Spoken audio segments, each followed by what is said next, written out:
అలాగే అమ్మ, ఈ సంవత్సరంలో కుంభరాశి వారికి ఎలా ఉండబోతుంది, వాళ్ళు చేసుకోవాల్సిన పరిహారాలు ఏంటి తెలియజేయండి అమ్మ. కుంభరాశి వాళ్ళకి ఆదాయం 8, వ్యయం 14, రాజపూజ్యం 7, అవమానం 5.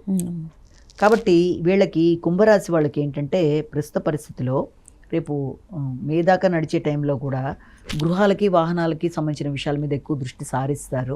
కొనుగోలు చేద్దాం అనుకుంటారు కానీ అది ఇలా ఆగుతూ రావడం అనేది, దానివల్ల అది ముందుకు వెళ్ళలేక ఖర్చులు మాత్రమే అవుతున్నాయని చెప్పి బాధపడ్డాం, వృత్తిలో ఎక్కువ శ్రమ పడ్డాం, ఆర్థిక విషయాల్లో ఆశించిన బలం లేకపోవడంతో బాధపడ్డా.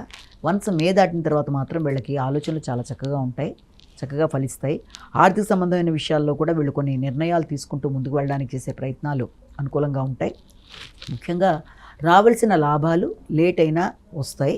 అది కుటుంబ విషయాల్లో ఒకటి, తర్వాత ఆర్థిక సంబంధమైన విషయాలు, ఈ రెండింటి యొక్క విషయాల్లో ఇతరుల అపార్థాలు గురి కాకుండా జాగ్రత్త. అంటే కుటుంబ వ్యక్తులతోనే వీళ్ళు ఆర్థిక సంబంధమైన వ్యవహారాల విషయంలో చుట్టాలతో కానీ ఎవరితోన్నా ప్రవర్తించేటప్పుడు దాన్ని ఇతరులు దాన్ని అపార్థం చేసుకుని ఇబ్బంది పెట్టకుండా వీళ్ళెంతవరకు జాగ్రత్తలు తీసుకుంటూ వీళ్ళు ముందుకు వెళ్ళవలసిన అది ఒకటి ఉంది.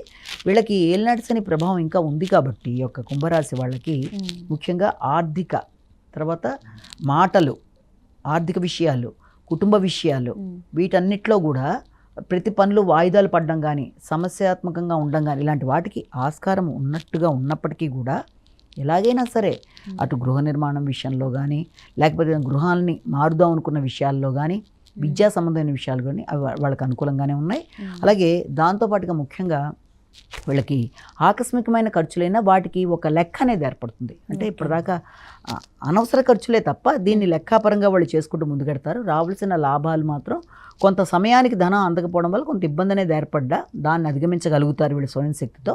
ముఖ్యంగా ఈ రాహుకేతువుల వల్ల మాత్రం మాట్లాడేటప్పుడు చాలా జాగ్రత్తగా ఉండాలి. ఫస్ట్ హాఫ్లో మే దాటిన దగ్గర నుంచి మాత్రం మీకు ఏంటంటే మీ మీద మీకు నాయకత్వ లక్షణాలు, చేద్దాం అనుకుంటున్న కార్యక్రమాల్లో ఖచ్చితంగా కొన్ని నిర్ణయాలు తీసుకుని ఎలాగన్నా చేయాలనుకోవడం, సరిగ్గా ప్లాన్ చేసుకుంటూ ముందుకు వెళ్ళడానికి మీరు చేసే కార్యక్రమాలు, ఇవన్నీ కూడా చాలా వరకు అనుకూలంగా ఉంటూ ముందుకెడతాయి.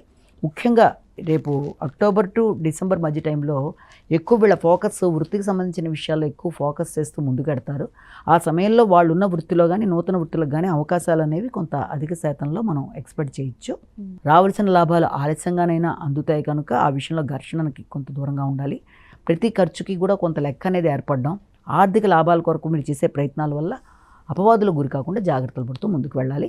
ముఖ్యంగా ఈ కుంభరాశి వాళ్ళు చేయవలసిన కార్యక్రమాల్లో ఇంకా ఏలినాటి శని యొక్క ప్రభావం ఉంది కాబట్టి శనికి సంబంధించిన దోష పరిహారాలు చేసుకుంటూ, హనుమాన్ చాలీసా ఒకటి చేసుకుంటూ, అలాగే దీంతో పాటుగా పనులు వాయిదా పడుతూ ఇబ్బందులు పడుతూ ఇలాంటివన్నీ కాబట్టి కోణస్థ పింగళ అని శనికి సంబంధించిన శ్లోకాలను కూడా పరిహారంలో చేసుకుంటూ ముందుకు వెళ్ళినట్లయితే చాలా వరకు అంటే లాస్ట్లో వచ్చేస్తుంది కాబట్టి దీన్ని అధిగమించడం అనేది వాళ్ళకి పెద్ద కష్టమేమీ కాదు. ఓకే అమ్మ, కుంభరాశి ఫలితాలు, వాళ్ళు చేసుకోవాల్సిన పరిహారాల గురించి చాలా చక్కగా వివరించినందుకు ధన్యవాదాలమ్మా.